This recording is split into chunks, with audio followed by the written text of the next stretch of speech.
Good morning, students of class 6. Welcome to English class. We are reading chapter 8, Resting Hill by Griffin Ondaatje. In the last class, we learned about the author and also we learned something about the story.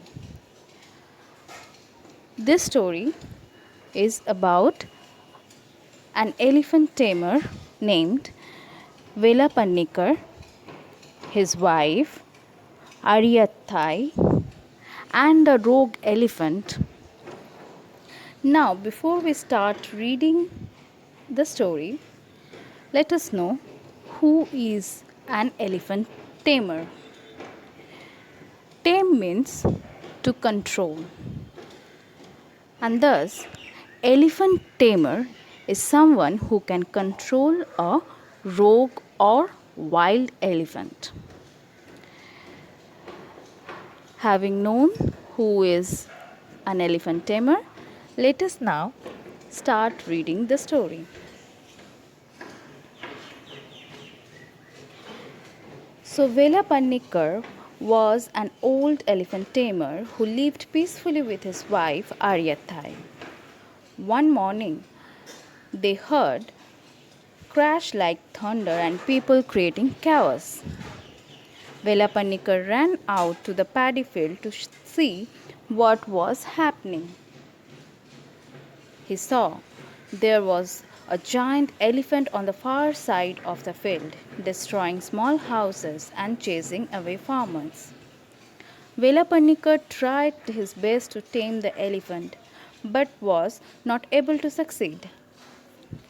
An untamed elephant which attacks people for no reason like this one is a rogue elephant. A rogue elephant is very dangerous and impossible to tame. In those days, an elephant tamer who failed to subdue a rogue elephant was killed in less than 30 days.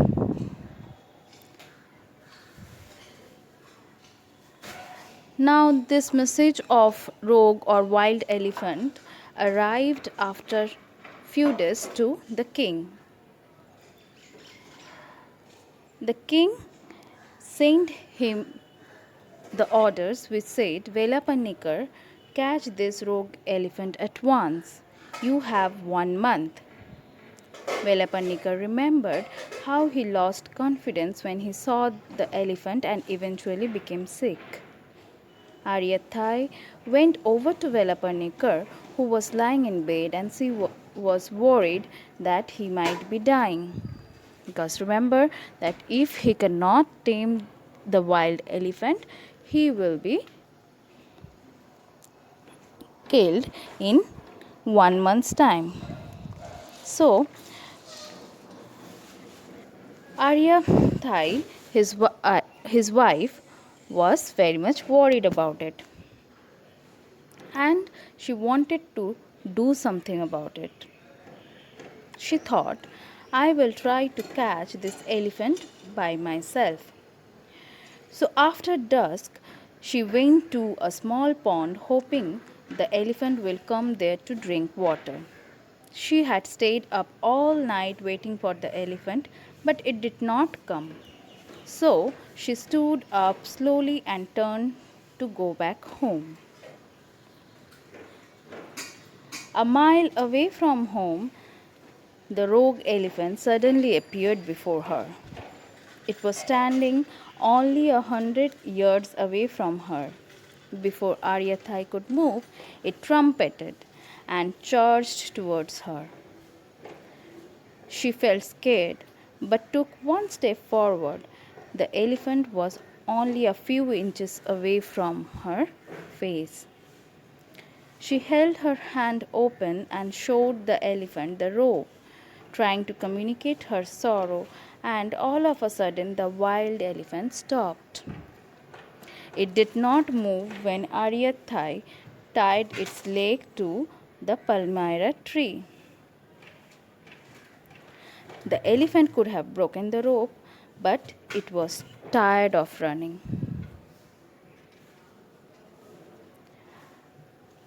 So, what Aryathai did? She tied the elephant with that palmyra tree. Now, no one came back to untie the elephant. Aryathai went home, but it turned out that Velapanikar had passed away during the night and she died of grief. So the elephant was left standing on the hill.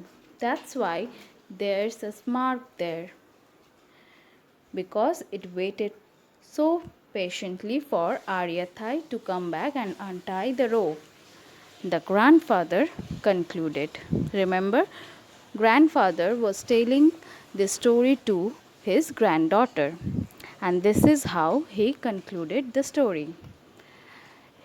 From your last class, there was a deep hole in the ground that the grandfather pointed out to his granddaughter and started telling the story behind it. And how did he concluded the story?